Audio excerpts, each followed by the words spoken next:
శ్రీమాత్రే నమః. నేను మీ చెల్లా జ్యోతిర్మయి. ఓం వైబ్స్కు స్వాగతం.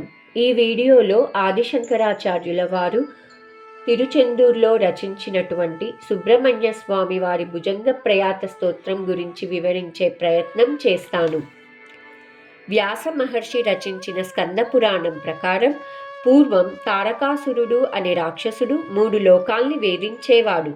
రాక్షసుడి బాధను భరించలేని దేవతలు శివుడిని విష్ణువులను ప్రార్థించి రక్షణను కోరారు. ఆ సమయానికి శివశక్తి కాంతులుగా వెలిగి పార్వతీదేవి ఆశీర్వాదంతో 6 బాలలుగా జన్మించారు. వారిని కృత్తికా దేవతలు ప్రేమగా చూసుకున్నారు. ఒకరోజు పార్వతీదేవికి 6 పిల్లలందరూ చాలా ఇష్టమై 2 చేతులు చాచి రండి నా పిల్లలు అని పిలిచారు.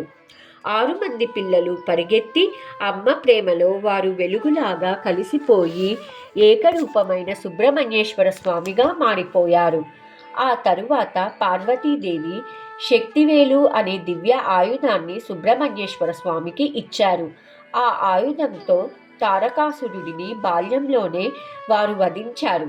తరువాత బాల్యం నుండి యవ్వనంలోకి ఎదుగుతున్న తరుణంలో అగస్త్య మహర్షి, విశ్వామిత్ర మహర్షి సుబ్రహ్మణ్యేశ్వర స్వామికి విద్యలు, శాస్త్రాలు, బ్రహ్మజ్ఞానాన్ని బోధించారు. యువకుడిగా అయిన తరువాత సుబ్రహ్మణ్యేశ్వర స్వామికి ఇంద్రుని కుమార్తె అయినటువంటి దేవసేనను వివాహం చేసుకున్నారు. వివాహం తరువాత ఆయన దేవలోకం, భూమిలోకం అంతటా యాత్రలు చేస్తూ దివ్య శక్తిని విస్తరించాడు. ఇంతలో శూరపద్ముడు అనే రాక్షసుడు వరాలు పొంది శక్తిమంతుడయ్యాడు. అతడి వేధింపులను తట్టుకోలేక దేవతలు సుబ్రహ్మణ్యేశ్వర స్వామిని ఆశ్రయించారు.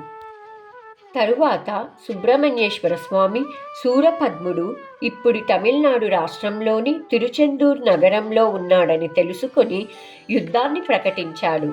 యుద్ధంలో శూరపద్ముడి సైన్యం నశించగా భయపడి తన ప్రాణాన్ని కాపాడుకోవడానికి చివరికి ఒక మహావృక్షం రూపంలో దాగాడు.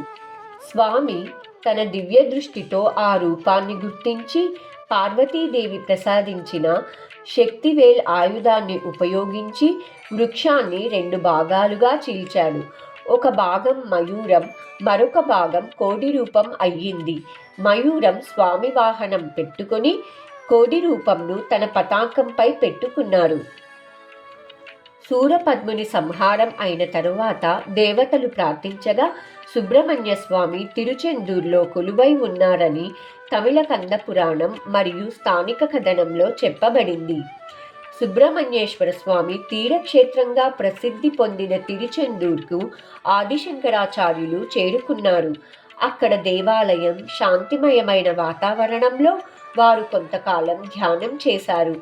ఆధ్యాత్మిక అనుభూతితో వారికి సుబ్రహ్మణ్య స్వామి భక్తులకు ధైర్యం ప్రసాదించే జ్ఞానమూర్తి తత్వాన్ని వారు అంతర్ముఖ ధ్యానంలో అనుభవించారు.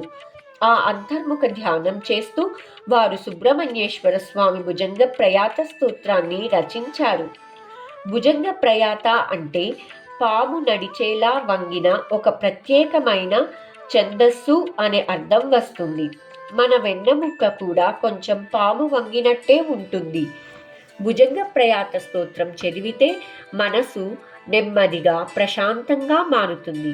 మనసు ప్రశాంతంగా ఉంటే శరీరానికి శాంతి, సౌకర్యం కలుగుతుంది అని పరంపర చెబుతున్నది.